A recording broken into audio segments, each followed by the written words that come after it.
राणा, काय झालं? अरे असं तोंड पाडून का बसलायस? खा की बाळा.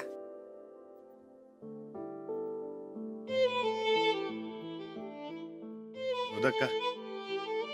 सूरजला कसं समजवायचं? परत पहिल्या मार्गाने निघाला बघ. अंजलीनं सांगितलं मला समज.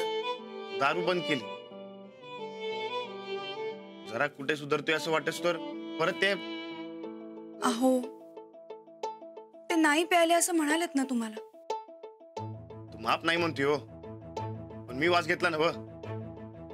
अरे पर तो काय म्हणतोय हे ऐक तरी. त्याचा काय उपयोग नाही. एकतर आधीच कारखान्याच्या ऊस दराचा प्रश्न भिजत पडलाय, त्याचं टेन्शन. आणि वरणी आहे दारूचं. दर टायमाला लहान लहान म्हणून लई लाड केलं, हेच आता जड चाललेत. तुम्ही त्यांचं बोलणं एवढ्या मनावर कशाला घेताय? होय राणा, बोलू द्या हो. किती बी झालं तरी लहान भाऊ म्हणून समजून घेईन मी. पण अशा चुका म्हणजे? पर तो खरंच प्याला होता काय? त्याला एकदा नीट विचार तरी.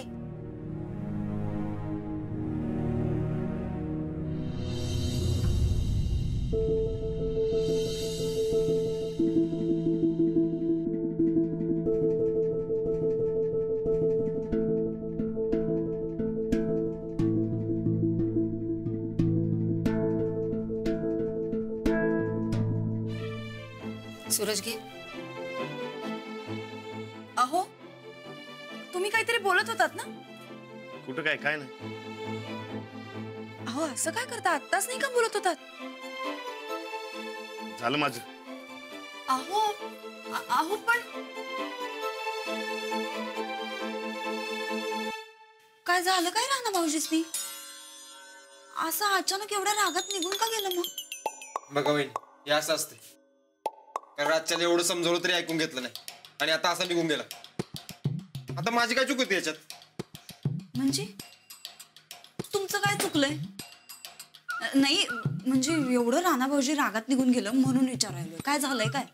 वहिनी, आता तुम्ही समजवा राणादाला. माझ्या बसची बात नाही बघा. अरे आल्या आल्या तू बोलला असतास तर तो बी बोललाच असता की तुझ्या संग. मी का म्हणून बोलू? माझी काय चूक नाही तर मी बी मागं हटणार नाही आता. आता जे बोलायचं ते त्यानं बोलायचं, नाही तर राहू दे असंच. अरे असं कसं? असंच आहे. आता मी स्वतःहून बोलणार नाही, हे फिक्स आहे बघ. अहो अहो अहो अहो आमचं ऐका तर. अहो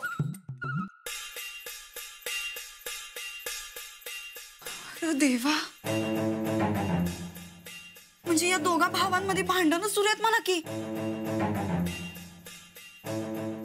देवा, काय चालू आहे काय या घरामध्ये?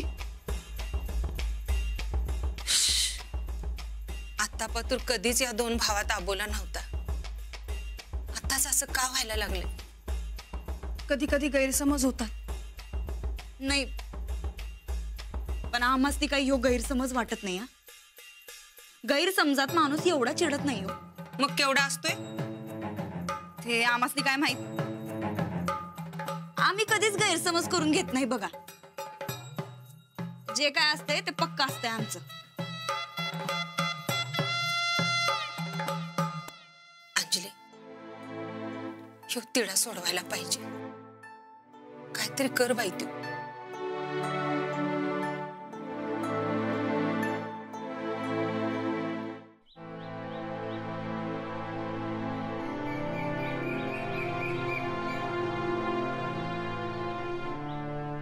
बरकत, काय सुधारणाच झालंय बघ. माझ्यानं सूरज मध्ये असं कधी झालं नव्हतं रे. सनीदा पहिल्यापासूनच भटक डोसक्याचा आहे. तू कशाला एवढं मनाला लावून गेलायस? होय रे, आमच्यातलं बोलणं कधी तुटलं नव्हतं. मग आता असं का? अरे ह्या टायमाला सनीदा मनापासून काम करायला.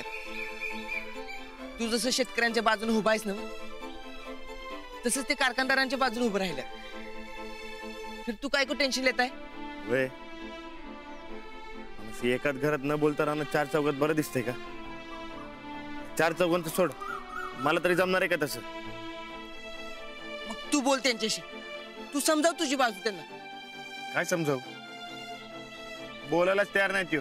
राणा तू एक काम कर, साहेबासनी सांग. साहेब कारखान्याचा प्रश्न लगेच सोडवतील बघ. शेतकरी साहेबांचं ऐकतात आणि कारखाना बी. नाही नको, आबासने सांगायला नको. हे सूरजवरच का होणार? सूरजने अंगावर जबाबदारी घेतली ना व, नीट पार पाडायला शिकायला नको? त्याच्यासाठीच चांगले. साहेब राहू द्यात, तूच बोल. तू बोलायलाच तयार नाही.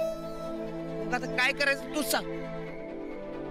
कसं का होईना, सूरजनं ऊसदाराचा प्रश्न नीट सोडवला पाहिजे म्हणजे झालं. आज आहे ना मीटिंग कारखान्याची? येस तर, म्हणून तर डबल टेन्शन आले. काय निर्णय लागणार आहे यावर समजा अवलंबून आहे. ते नव राणा, सनीदासने ह्याचा काही अनुभव नाही आहे.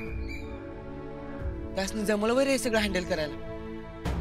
वैर त्याला अनुभव तर नाही, पण माणसात वावरलाय त्यो.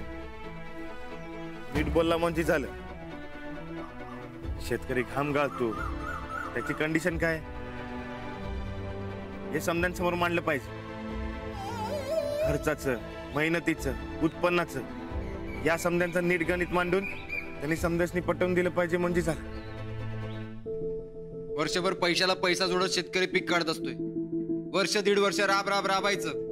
दिवसाला लाईट नसती म्हणून रातपाळ्या करायच्या. अहो घरात 2 गोष्टी कमी आणून त्यातनं उरलेल्या पैशातनं खतपाणी करायचं. त्यात पिकाची देखभाल करायची म्हणून खर्चासाठी कर्ज काढायचं. अहो एवढंच सगळं केल्यावर शेतकरी ऊसाचा जादा तर मागणारच की. होय खरं आहे. जिथं साखरेचीच खरेदी 35 रुपयाची, मग तिथं ऊसाला 3500 रुपये भाव देऊन कसं परवडणार? अशानं कारखाना डब घ्यायला येईल सूरजराव. हो, आणि शेतकरी डबगायला आल्यावरती कारखाना का जोर धरणार आहे का? काय बोलायला लागल्यास तुम्ही? अहो शेतकरी आहे म्हणून कारखाना आहे, हे पहिलं ध्यानात घ्या. सूरजराव, आम्ही पण शेतकरीच आहे हे ध्यानात ठेवा. आमचा पण ऊस कारखान्याला येतोय. अहो तुमच्याकडे 200 एकर ऊस पिकतोय. अहो पण 4-2 एकरावर कर्ज काढून ऊस पिकवणाऱ्या शेतकऱ्याचा विचार कोण करणार मग? मला काय म्हणायचं आहे, आपण त्यांना तोड देऊया. आणि एकदा का त्यांना तोड दिली की आपल्याला एवढंच दर आपण द्यायला जमतंय असं त्यांना सांगून रिकाम होऊ. नाही. हे बघा, जोपर्यंत ऊस दर जाहीर होत नाही तोपर्यंत कुठल्याच ऊसाला तोड पाठवायची नाही. बघा मग करून टाका जाहीर. सांगा 2900च्या वर 1 रुपया मिळणार नाही. 2900 म्हणजे काय वाईट दर नाही. अहो तुम्ही 2900 म्हणत्याच आहे तर 3000ला कोण तयार व्हायचं नाही. अहो हिशोब करून बघितला का तुम्ही? अहो तुम्ही सरळ मजुरी सकट जरी धरलं तरी 2900 तर तुमच्या ऊस वाढवायलाच खर्च होतोय. अहो तुम्हाला सगळं बरं माहिती. अहो सूरजरावांचा भाऊ शेतकऱ्यांना मिळालाय आणि म्हणून सूरजराव शेतकऱ्यांच्या बाजूला झुकल्यात. हो, राणाचा जरी माझा भाऊ असला तरी कारखान्याचा डायरेक्टर मी आहे. आणि जे बरोबर आहे ते बरोबर आहे आणि तेच सांगायला लागलो मी. तुम्ही सांगा कसा दर देणार आणि परवडणार आहे का आपल्याला? हो, मग नंतर ऊस दरावरनं आंदोलन पेटलं तर मग काय? अहो नुकसान सगळ्यांचंच आहे की मग त्याच्यात. सगळी सोंग करता येतात पण पैसे देत नाही ना. ते आम्हाला माहिती आहे म्हणून इथं चर्चा करायला लागलो ना. आता तुम्ही सांगा जास्तीत जास्त किती दर द्यायला जमणार आहे आपल्याला?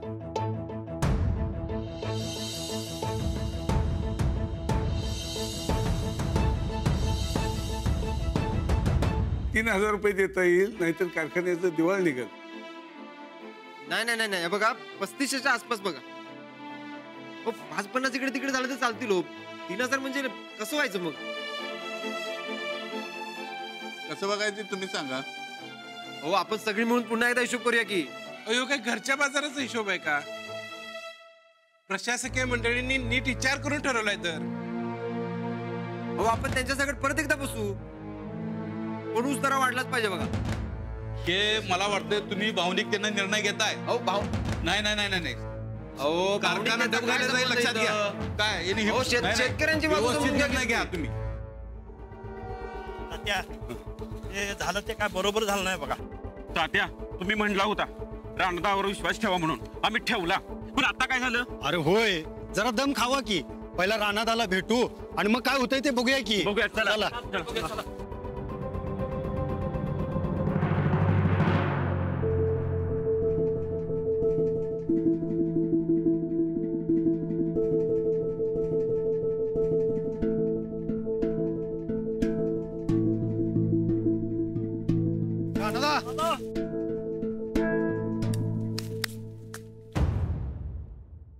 काय झालं?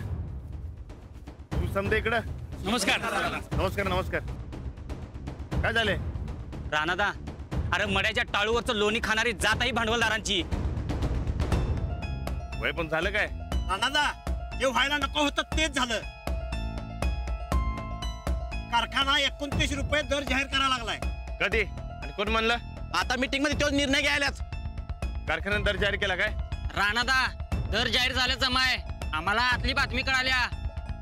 29च्या वर 1 रुपये देणार नाही म्हणाल्या त्यांनी. पण असं कसं? राणादा, आपण साधे शेतकरी माणसं मऊ गावलं आहे म्हणून कोपरात खाना दिला बघा. राणादा, तुम्ही 2 दिवस थांबा म्हणले, आम्ही थांबलोया. तर तुम्हीच काय करायचं ते सांगा आम्हाला. आता आंदोलन पेटल्याशिवाय कळणार नाही या साखर सम्राटांना. राणादा, आंदोलन आता पेटणार बघा. तेव्हा तुम्हीच सांगा काय करायचं ते. होय, 35च्या खाली 1 रुपया बी घेणार नाही शेतकरी. आणि ह्या वर्षी कारखाने एक फुरडे पेटू द्यायचं नाही. काय रे? मी काय पुढारी आहे का? अहो राणादा, मी आमच्या पाठीशी उभा राहणार असं बोलला होता सा. त्याचं काय? अहो मी तुमच्या बाजूनच आहे. आणि शेतकऱ्यांना त्यांचं नाही मिळालंच पाहिजे. ठरलं तर मग आमच्या आंदोलनाचं नेतृत्व तुम्हीच करायचं. नाही नको. राणादा, आता माघार घ्यायची नाही. तुम्ही संकट आहे म्हटल्यावर कारखान्यावर जरा वचक बसल. आणि शेतकरी आहेत की तुमच्या बाजूनं. तवा नाही म्हणू नका सा. राणादा, आता तुम्हीच आमचे नेते आहे. हे बघा, दर जाहीर झाला असता तर मला कळलं असतं. नाही तर सूरजने मला सांगितलं असतं. राजकारणात भाऊ असं काही नसतं या. कारखाना आपल्या फायद्याच बघणार की आपण आपलं बघितलं पाहिजे. चला तुम्ही.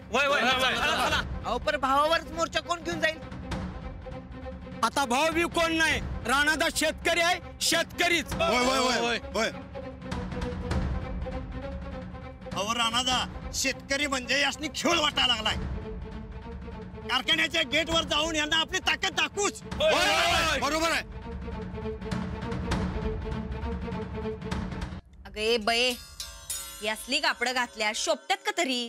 हा, उगा आपला दिखावा. अहो ताईसाब चले जरा इथं बस. बस. अगं बस तू इथं बस. आम्हाला सांग, हा या बाईनं ही असली कापडं घातल्यात, हिला शोभत्यात काय ग? अव तू मस्ती काय कळलंय का? चंदे, तिकडं पॅरिस मध्ये तर लई थंडी असती म्हण. मग या बाईनं तर एवढं तोकडं कापडं घातल्यात. तिकडे शेकोटी लावून बसते ती फॉरेनच्या घरात. बरं ते जाऊ दे तिकडचं. हिता आपल्या गावात काय झाले ते कळलं का? चंदा, या गावात आता आम्हाला काय बी इंटरेस्ट राहिला नाही. आम्ही चाललो पॅरिसला. अव पर जे सन्निधा पॅरिसला पाठवणार आहे त्यांच्यावर मोठा मोर्चा निघालाय. वय हवं त्या मोर्चात वाईट वंगाळ काय झालं तर बघत बसा मग स्वप्न. चंदे, तू आतापासून नव्हतीस का नाही समजत चांगलं होतं बघ. तू आलीस की वाईट बातम्या सुरू झाल्या. ठीक आहे ताईसा, मी जाते माझ्या तात्यांकडे. इकडे या. इकडं बस. काय झालंय नीट सांग बरं आता. अहो ताईसाब, गावात बघा समधी शेतकरी जमले. ती राणादा बघा सन्निधाच्या विरोधात मोठा मोर्चा घेऊन निघाल्यात. ताईसाब, तुम्ही का नाही राणादासनी पटाक दिवशी फोन करा आणि अडवतच नाही. उठ. अहो हे काय ताईसाब, का हसायला सासं? अहो ताईसाब, राणादासनी फोन करा की लवकर करा. अहो तुमचं ऐकतील ते. करा. चंदे, आम्ही फोन करणार, पण त्या ठोकळ्याला नाही. मग कोणाच नाही? अहो ताईसाब, कोणाच नाही फोन करायला सा. अहो राणादासनी करा. अहो पॅरिसचं काय तुमच्या?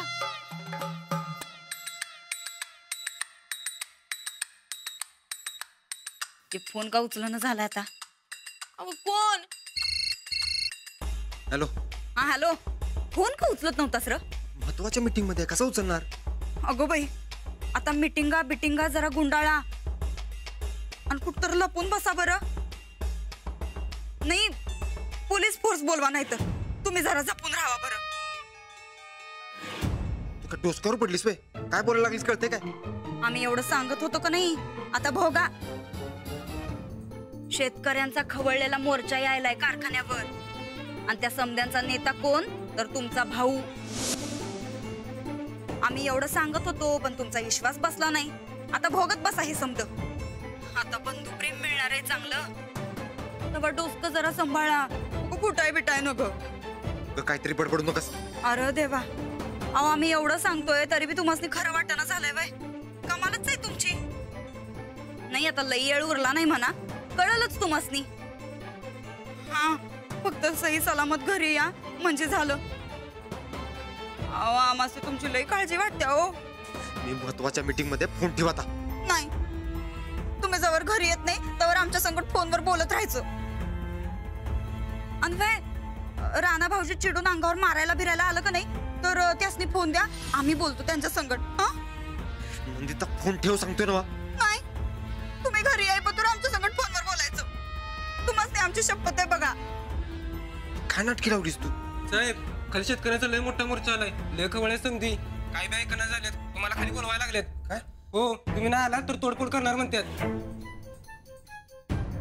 आला नवा मोर्चा म्हणलं होतं का नाही आम्ही तुम्हासनी? फोन ठेव आता तू. भाई सही सलामत घरी परत या म्हणजे झालं.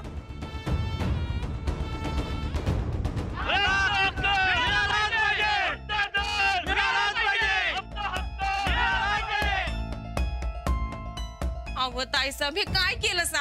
अव राणादासनी फोन करायचं सोडून सन्नीदासनी फोन कशाला करायचा? चंदे चंदे, आता तुझा सन्नी दादा परत आमच्या कचाट्यात कसा सापडतोय ते बघच तू. फक्त कारखान्यावर आता लई मोठा राडा व्हायला पाहिजे. आमचा दर, आमचा हक्क, आमचा दर, आमचा हक्क, आमचा दर, आमचा दर, आमचा हक्क, आमचा दर, आमचा हक्क. संचालकाची बोलून आण जा लवकर. संचालक सगळे मीटिंग मध्ये, संचालक बाहेर येणार नाहीत. हे बघा, आम्ही फक्त बोलायला आलोय. तुम्ही समजायचे बोलवा. ते येणार नाहीत, ते मीटिंग मध्ये. राणादा, मला वाटतं याची काय असं ऐकू येणार नाही. नुसत्या घोषणा घेऊन उपयोग नाही. त्याला आपली ताकद दाखवत.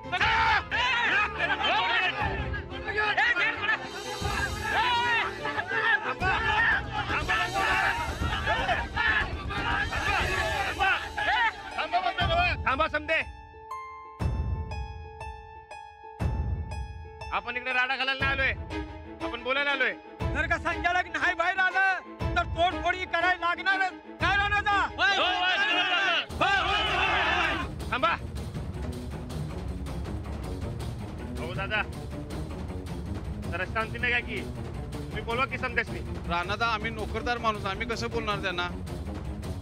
राणादा, तुमचा भाऊ संचालक वाढीवर आहे, तुम्ही झुकतं माप घेऊ नका. तुम्ही आमच्या बरोबर या. होय, त्यासाठी आम्ही तुम्हाला आमचा नेता केलाय. अहो, मी तुमच्या बाजूलाच आहे. आणि काय बी आगाऊपणा नका. ते काय करायचं ते नियमात राहून करायचं. संचालक म्हणजे नियम पाळते का? संचालकांनी जाब विचारले तर कोण येते का बाहेर? थांबा. अरे आपण अशी भाषा केली तर कसं चालेल? आणि आपणच तोडफोड केली तर आपल्याच कारखान्याचं नुकसान होणार आहे ना. हे बघा, आपण थोडी वाट बघू काय.